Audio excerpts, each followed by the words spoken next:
পাকিস্তানের এক ওস্তাদ তার ছাত্রকে জিজ্ঞাসা করছিল, বাপ এতদিন তো তোরে পড়াই, আজকে আমি তোরে জিজ্ঞাসা করব, উত্তর দে, পারবি? বলে, ওস্তাদ জি ধরে দেখেন, আপনার এলেমের কাছে তো আমার এলেম কিছুই না, কিন্তু কি শিখলাম একটু বলি।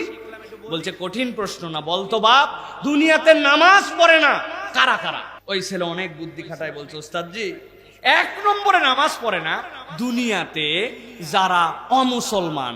চিৎকার করে বলতে হবে, অমুসলমান কি নামাজ পড়ে? হিন্দু ভাইরা নামাজ পড়ে? খ্রিস্টানরা নামাজ পড়ে? তাহলে কে এক নম্বরে নামাজ পড়ে না? অমুসলমান। বলছে, বাহ দারুণ বলছিস তো, এবার দুই নম্বরটা বল। বলতো, ওস্তাদ জি দুই নম্বরে দুনিয়াতে যারা অজ্ঞান আর দুনিয়াতে যারা পাগল এরা নামাজ পড়ে না। অজ্ঞান লোকের উপর কোনো নামাজ আছে? এর হুঁশই নাই, এর ব্রেনই ঠিক নেই, এর নামাজ কি? যদিও কিছু পাগল উল্টা পাল্টা পড়ে, কিন্তু এটা নামাজ হয় না। তার মানে অজ্ঞান আর বেহুশ আর পাগল এ নামাজ পড়ে। বলছে, দারুণ উত্তর দিছিস। তার তিন নম্বর কে রে? বলছে, ওস্তাদ তিন নম্বর হচ্ছে দুনিয়াতেই আছে, এখনো কবরে নামায়নি, মরে গেছে। মরা মরা মানুষ কি নামাজ পড়ে? কথা বললেন না, মরা নামাজ পড়ে নাকি?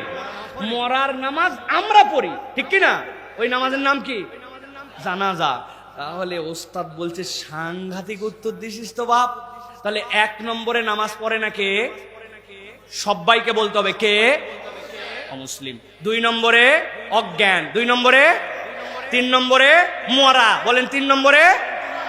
এখন তাহলে আমরা এখানে যারা আছি, আমার দোষ টোষ দিতে পারবেন না ভাই, আপনাকে এই তিন শ্রেণীর মধ্যে থাকতে হবে। কেউ একজন নামাজ পড়ে নাই, এই তুই অমুসলমান, বলছে এক থাপ্পড় দেবো। অমুসলমান মানে আমার নাম মুহাম্মদ আব্দুল্লাহ। ওরে বাবা, তাহলে ঠিক আছে, ঠিক আছে, তাহলে তুই অমুসলমান না মুসলমান, তাহলে নিশ্চয়ই তুই অজ্ঞান। বলতে, তোর কি হুঁশ তোর আছে না নাই? ব্যাক কল, তোর সাথে আমি মুখে মুখে কথা বলতেছি, আমার অজ্ঞান বলিস কেন? বল তুই পাগলা। বলছে, কিল দিছি দিয়েছি কিন্তু। আর এক কথা বাড়ালে, কিসের পাগলা? ও তাহলে তুই পাগলও না, তাহলে তুই মরা। জিন্দা মানুষ আমি দাঁড়ায় আছি, তুই মরা বলিস, তাহলে তুই যে নামাজ পড়লি না। এই তিন শ্রেণীর বাহিরে হলে তো তোমার নামাজ আছে, আর তিন শ্রেণীর মধ্যে নামাজ নাই। কথা কি বুঝা গেছে? তাহলে আমরা কি এই তিন শ্রেণীর ভিতরে আছি না বাইরে আছি? কারা কারা ভিতরে আছে হাত উঠাই। কারা মরা, অমুসলমান, অজ্ঞান, কারা কারা দেখি এই জায়গায়? ও সবাই আছে, তাহলে সবাই নামাজ পড়েন তো ইনশাআল্লাহ। আজকের থেকে এই ওয়াজটা করে গেলাম, ঘরে ঘরে এই ওয়াজটা পৌঁছাবে। বন্ধুর সাথে বন্ধুর দেখা হলে বলবে, সাইফুল্লাহ ভাই আইছিল, একটা গল্প করছে, দোস্ত আয় শোন।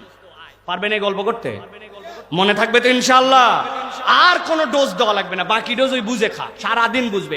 দেখা হলে আবার ওই গল্প বলবেন ওর সাথে, যদি নামাজ না পড়া দেখেন আবার ওই গল্প। বিরক্ত হয়ে আপনার দিকে হয় নামাজে আসবে, নয় আপনার থেকে দূরে যাবে। যে কোনো একটা, শয়তান সাথে নিয়ে ঘোরার দরকার নাই।